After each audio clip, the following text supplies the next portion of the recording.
Fellow Americans, we don't have a final declaration of victory yet, but the numbers tell us it's clear, tell us a clear and convincing story. We're going to win this race. Just look at what has happened since yesterday. 24 hours, we were behind in Georgia, now we're ahead, and we're going to win that state. 24 hours ago, we were behind in Pennsylvania, and we are going to win Pennsylvania. And now we're ahead, but we're winning in Arizona, we're winning in Nevada, and in fact, our lead just doubled in Nevada. We're on track to over 300 electoral college votes. And look at the national numbers. We're going to win this race with a clear majority of the nation behind us. We've gotten over 74 million votes. Let me repeat that, 74 million votes. That's more than any presidential ticket has ever gotten in the history of the United States of America. And our vote total is still growing. We're beating Donald Trump by over 4 million votes. And that's a margin that's still growing as well. One of the things I'm especially proud of is how well we've done across America. And we're going to be the first Democrat to win in Arizona in 24 years. We're going to be the first Democrat to win Georgia in 28 years. And we've rebuilt the blue wall in the middle of the country that crumbled just 4 years ago. Pennsylvania, Michigan, Wisconsin, the heartland of this nation. I know watching these vote tallies on TV moves very slow, and as slow as it goes, it can be numbing.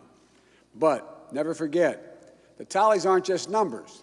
They represent votes and voters, men and women who exercise their fundamental right to have their voice heard.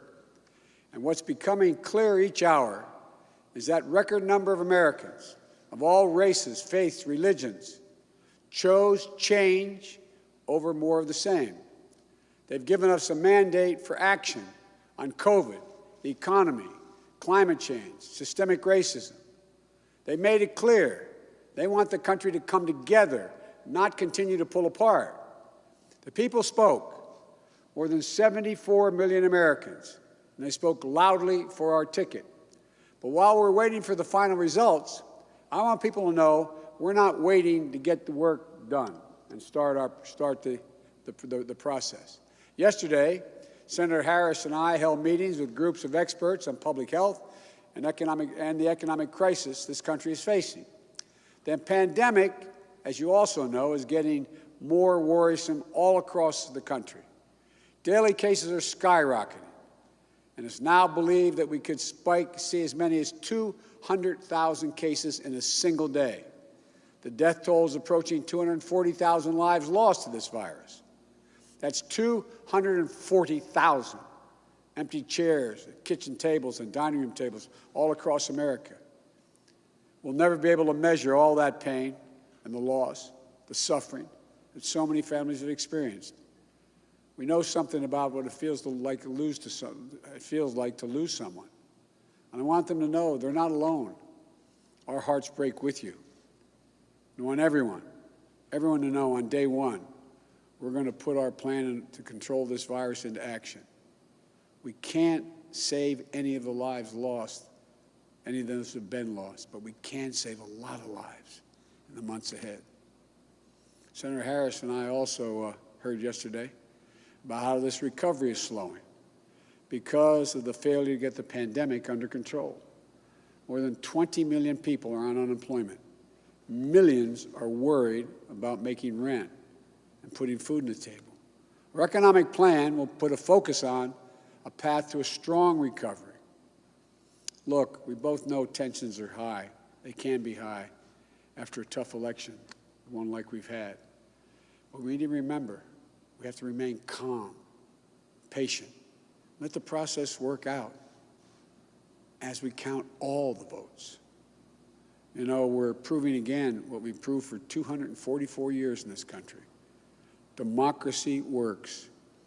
Your vote will be counted. I don't care how hard people try to stop it. I will not let it happen. The people will be heard. Our journey is toward a more perfect union, and it keeps moving on. In America, we hold strong views. We have strong disagreements, and that's okay. Strong disagreements are inevitable in a democracy, and strong disagreements are healthy. They're a sign of a vigorous debate, of deeply held views. But we have to remember, the purpose of our politics isn't total, unrelenting, unending warfare.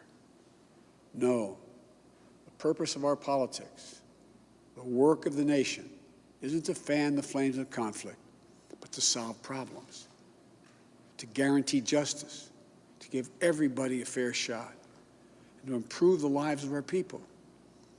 We may be opponents, but we're not enemies. We're Americans. No matter who you voted for, I'm certain of one thing. The vast majority of almost 150 million Americans who voted, they want to get the vitriol out of our politics. We're certainly not going to agree on a lot of issues, but at least we can agree to be civil with one another. We have to put the anger and the demonization behind us. It's time for us to come together as a nation to heal. It's not going to be easy, but we have to try. My responsibility as president will be to represent the whole nation.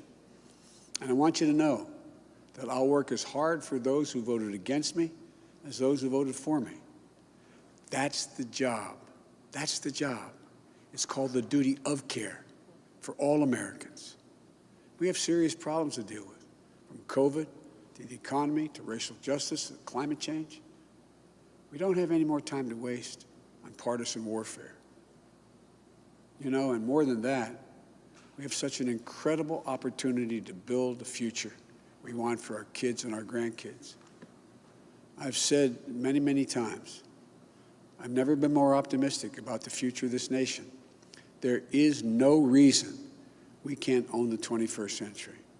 We just need to remember who we are. This is the United States of America.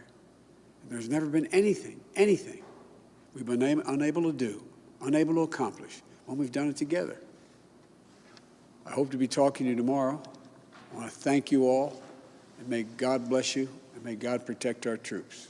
Good night.